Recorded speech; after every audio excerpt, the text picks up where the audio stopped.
देखो बाबा ने कितना अच्छा कहा आज कि साधनों के बीच में रहते हुए भी, साधनों के बीच में रहते हुए भी साधना को ना भूलें। हम इस संसार में आए हैं हम परमात्मा को याद करने के लिए। कहते हैं नंगे आए थे नंगे जाना है।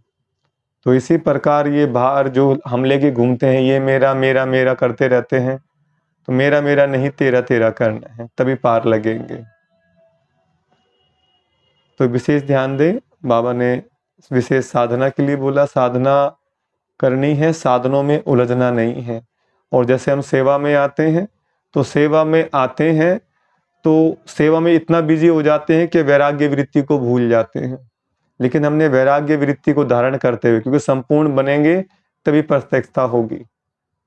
तो बाप के समान बनना है। जैसे भगवान कहते हैं परम धाम में रहने वाला है, ऊपर वाला जाने, नीली छतरी वाला जाने। तो ऊपर बैठा बैठा परमात्मा बड़े बड़े कार्य करता है। ऐसे हम आत्माओं को भी आत्मिक रूप में स्थित होकर के इस शरीर का जो ऊपर का स्थान है, प्रकृति बोलते हैं, मस्तिष्क बोलते हैं, इस पर बैठ करके शरीर के द्वारा कार्य करना है, और तभी जाकर के हम संपूर्ण अवस्था को प्राप्त करेंगे। ओम शांति। बाबा के महावाक्य सुनते हैं। बाबा ने क्या कहा? सेवाओं के साथ साथ बेहद की वैराग्य वृत्ति द्वारा पुराने व व्यर्थ संस्कारों से मुक्त बनो। सेवाओं के साथ साथ बेहद की वैराग्य वृत्ति द्वारा पुराने व व्यर्थ संस्कारों से मुक्त बनो। आज बेहद का बाप अपने बेहद के सदा सहयोगी साथियों को देख रहे हैं। चारों ओर के सदा सहयोगी बच्चे सदा बाप के दिल पर दिल तख्त नसीन निराकार बाप को अपना अकाल तख्त भी नहीं है। लेकिन तुम बच्चों को कितने तख्त हैं? तो बाप दादा तख्त नसीन बच्चों को देख सदा हर्षित रहते हैं। वह मेरे तख्त नसीन बच्चे बाप को देख खुश होते हैं। आप सभी बाप दादा को देख खुश होते हो। लेकिन बाप दादा कितने बच्चों को देख खुश होते हैं? क्योंकि हर एक बच्चा विशेष आत्मा है, चाहे लास्ट नंबर भी है, लेकिन फिर भी लास्ट होते भी विशेष कोटों में कोई में कोई की लिस्ट में है। इसलिए एक एक बच्चे को देख बाप को ज़्यादा खुशी है व आपको है, दोनों को। बाप को कितने बच्चे हैं, जितने बच्चे उतनी खुशी, और आपको सिर्फ डबल खुशी है। बस आपको परिवार की भी खुशी है। लेकिन बाप की खुशी सदा काल की है, और आपकी खुशी सदा काल है या कभी नीचे ऊपर होती है, कभी खुशी कभी गम। बाप दादा समझते हैं कि ब्राह्मण जीवन का श्वास खुशी है, खुशी नहीं तो ब्राह्मण जीवन नहीं।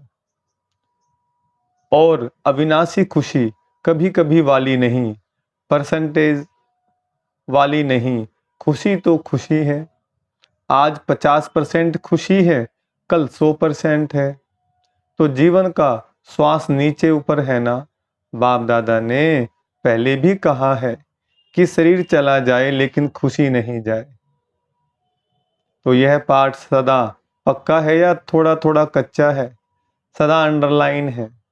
कभी कभी वाले क्या होंगे?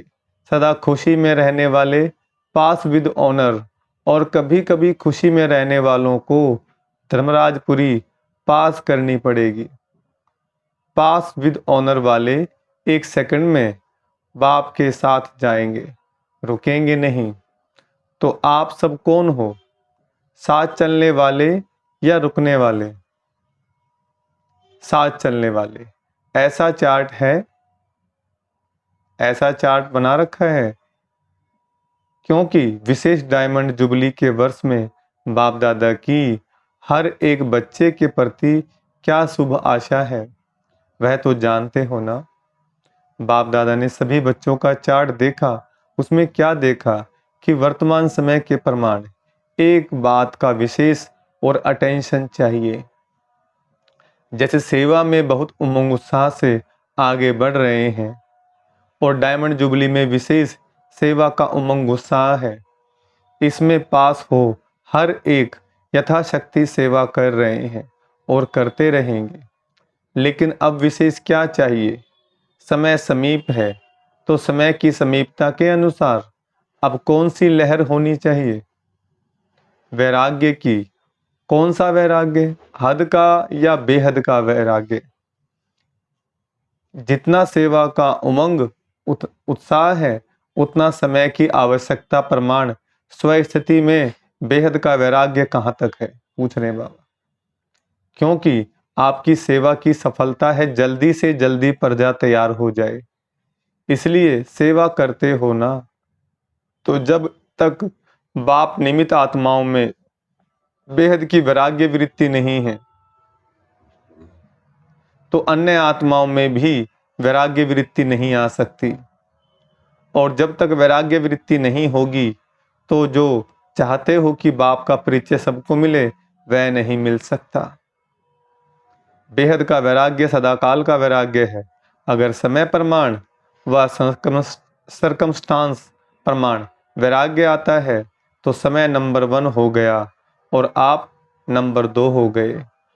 परिस्थिति या समय ने वैराग्य दिलाया, परिस्थिति खत्म, समय पास हो गया तो वैराग्य पास हो गया, तो उसको क्या कहेंगे?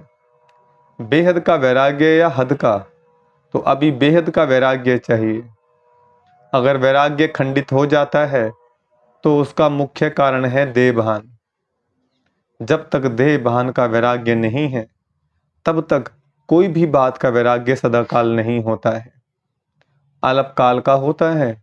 संबंध से वैराग्य यह बड़ी बात नहीं है, वह तो दुनिया में भी कईयों को दिल से वैराग्य आ जाता है। लेकिन यहाँ देह भान के जो भिन्न भिन्न रूप हैं, उन भिन्न भिन्न रूपों को तो जानते हो ना। कितने देह भान के रूप हैं, उसका विस्तार तो जानते हो। लेकिन इस अनेक देह भान के रूपों को जानकर बेहद के वैराग्य में रहना, देह भान देही अभिमानी में बदल जाए। जैसे देह भान एक नेचुरल हो गया है, ऐसे देही अभिमानी नेचुरल हो जाए, क्योंकि हर बात में पहला शब्द देह ही आता है।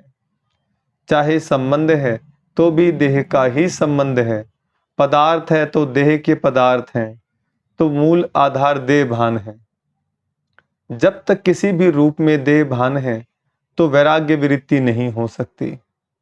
और बाप दादा ने देखा कि वर्तमान समय जो देह भान का विघन है, उसका कारण है कि देह के जो पुराने संस्कार है, उससे वैराग्य नहीं है। पहले देह के पुराने संस्कारों से वैराग्य चाहिए। संस्कार स्थिति से नीचे ले आते हैं। संस्कार के कारण सेवा में व संबंध संपर्क में विघन पड़ते हैं।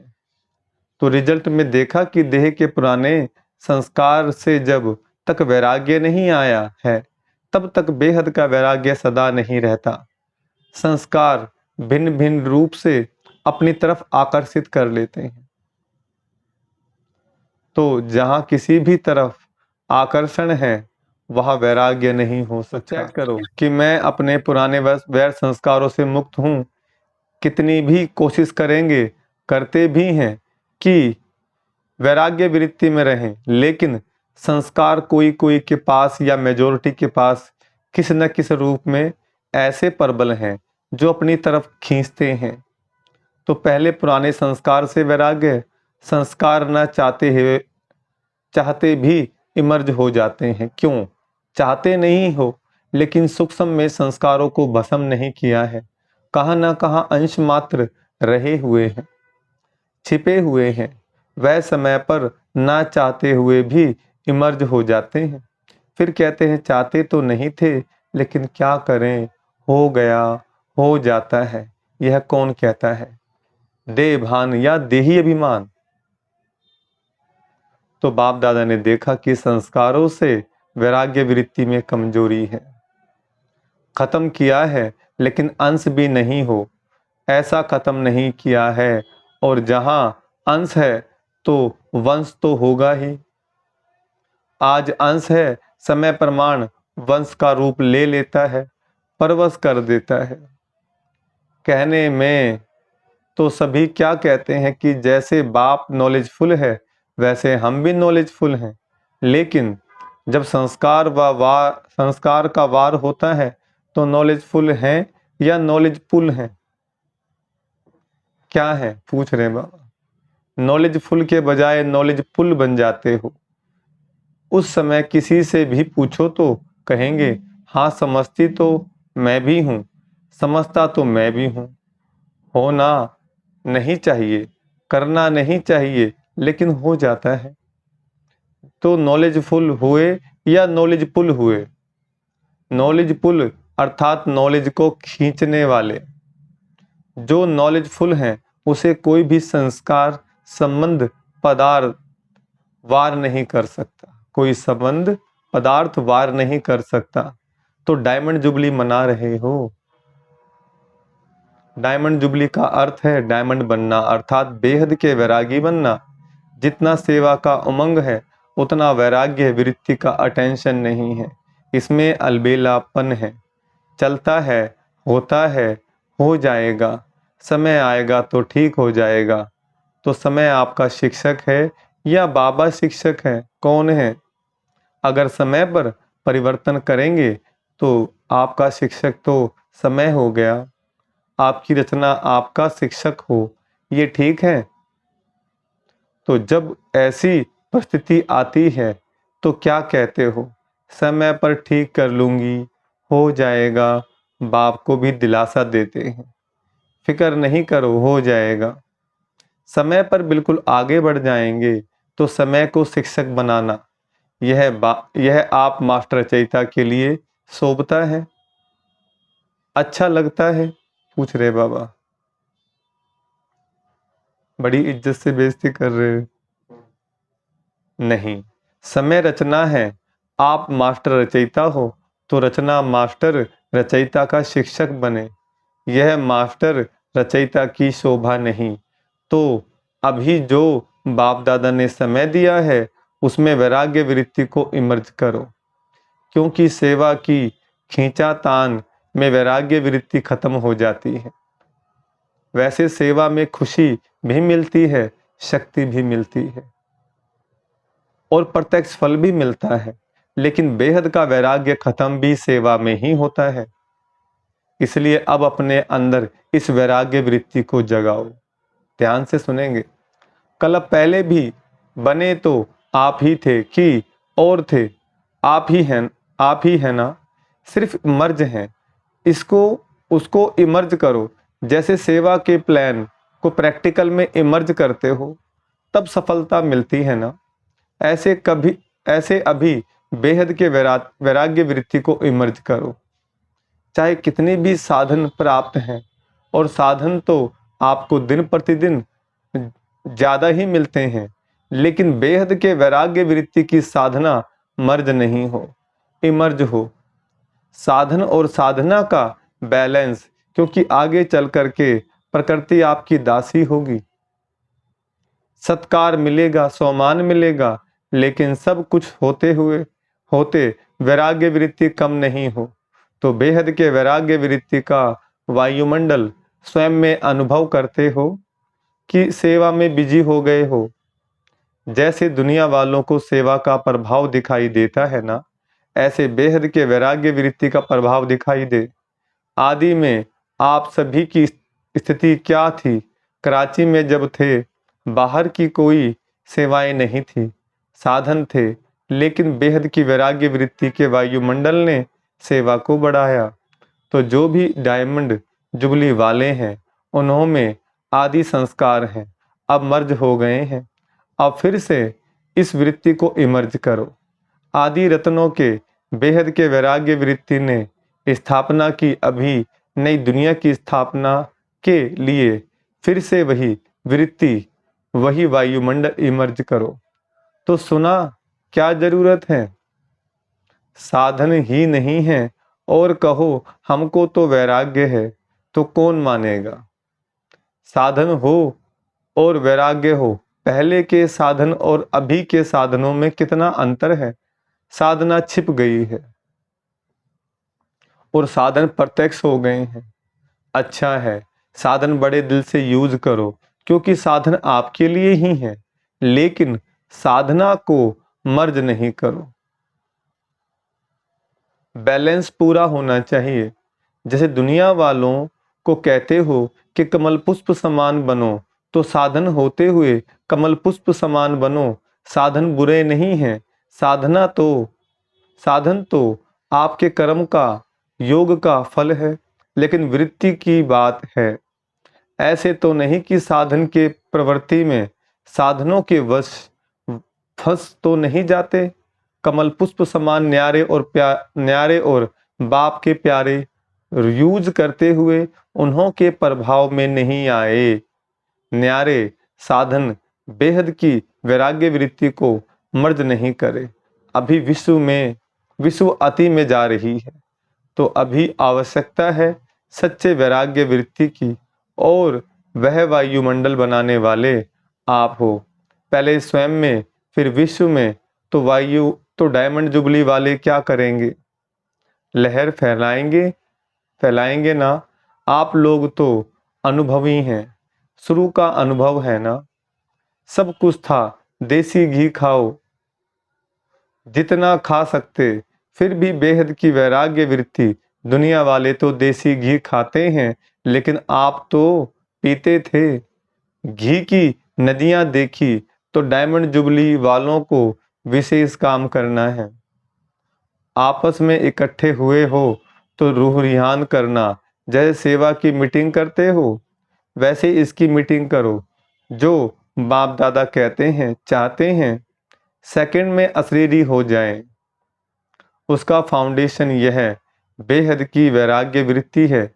नहीं तो कितनी भी कोशिश करेंगे, लेकिन सेकंड में नहीं हो सकेंगे, युद्ध में ही चले जाएंगे। और जहाँ वैराग्य है, तो ये वैराग्य है योग्य धरणी। उसमें जो भी डालो उसका फल फौरन निकलता, तो क्या करना है? सभी को फील हो कि अब बस हमको भी अभी वैराग्य वृत्ति में जाना है। अच्छा, समझा क्या करना है? सहज है या मुश्किल है? थोड़ा थोड़ा आकर्षण तो होगी या नहीं? साधन अपनी तरफ नहीं खींचेंगे।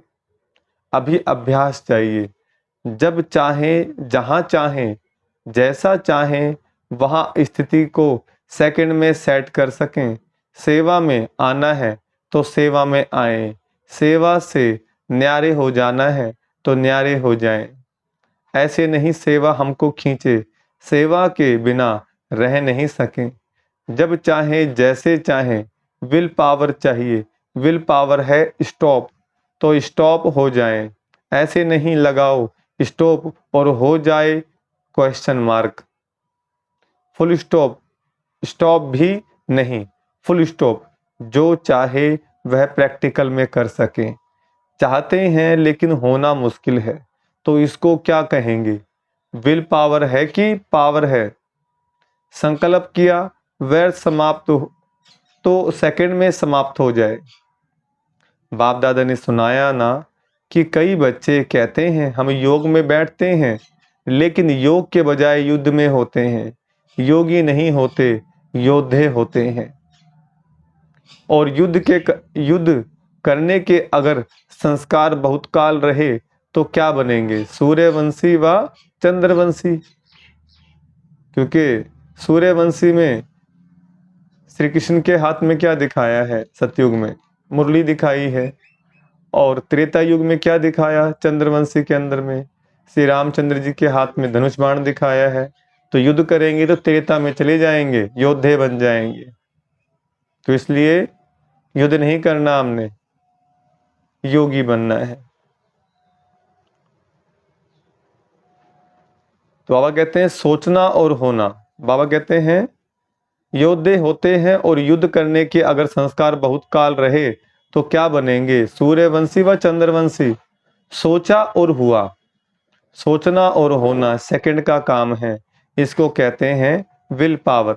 विल पावर है कि प्लान बहुत अच्छे बनाते हैं, लेकिन प्लान बनते हैं 10 और प्रैक्टिकल में होते हैं 5। ऐसे तो नहीं होता। सोचते बहुत अच्छा है, यह करेंगे, यह होगा लेकिन प्रैक्टिकल में अंतर पड़ जाता है। तो अभी ऐसी विल पावर हो, संकल्प किया और कर्म में प्रैक्टिकल में हुआ पड़ा है, ऐसे अनुभव हो। नहीं तो देखा जाता है अमृत वेले जब बाप से रूह रिहान करते, बहुत अच्छी अच्छी बातें बोलते हैं, यह करेंगे, और जब रात होती तो क्या रिजल्ट होती है? बाप को खुश बहुत करते हैं, बातें इतनी मीठी मीठी करते हैं, इतनी अच्छी अच्छी करते हैं, बाप भी खुश हो जाता है। वाह मेरे बच्चे, कहते हैं बाबा बस आपने जो कहा ना होना ही है, हुआ पड़ा है। बहुत अच्छी अच्छी बातें करते हैं। कई तो बाप को इतना दिलासा दिलाते हैं कि बाबा हम नहीं होंगे तो कौन होगा, बाबा कलप कलप हम ही तो थे, खुश हो जाते हैं। हॉल में पीछे बैठने वाले अच्छी तरह से सुन रहे हो ना, आगे वालों से पहले पीछे वाले करेंगे। बैठे पीछे हो लेकिन सबसे समीप दिल पर हो। क्यों? दूसरों को चांस देना, यह सेवा की ना, तो सेवाधारी सदा बाप के दिल पर है। कभी भी ऐसे नहीं सोचना कि हम भी अगर दादियाँ होती ना तो जरा सा, लेकिन सामने तो क्या दिल पर हो, और दिल भी साधारण दिल नहीं, तख्त है, तो दिल तख्त नशीन है ना। कहाँ भी बैठे हो, चाहे इस कोने में बैठे हो, चाहे नीचे बैठे हो, चाहे कैबिन में बैठे हो, लेकिन बाप के दिल पर हो। अच्छा, चारों ओर के तख्त नसीन श्रेष्ठ भाग्यवान आत्माएं सदा बेहद के वैराग्य वृत्ति से वायुमंडल बनाने वाले विशेष आत्माएं, सदा अपने श्रेष्ठ विशेषताओं को कार्य में लगाने वाले विशेष आत्माएं, सदा एक बाप के साथ और श्रीमत के हाथ को अनुभव करने वाली समीप आत्माओं को बाप दादा का याद प्यार और नमस्ते। हम रूहानी बच्चों की रूहानी बाप दादा को याद प्यार, गुड मॉर्निंग और नमस्ते। वरदान दिया बाबा ने, एक वर्ता के राज को जान, वरदाता को राजी करने वाले सर्व सिद्धि स्वरूप भव। वरदान का विस्तार। वरदाता बाप के पास अखूट वरदान है, जो जितना लेने चाहें खुला भंडार है। ऐसे खुले भंडार से कई बच्चे संपन्न बनते हैं और कोई यथाशक्ति संपन्न बनते हैं।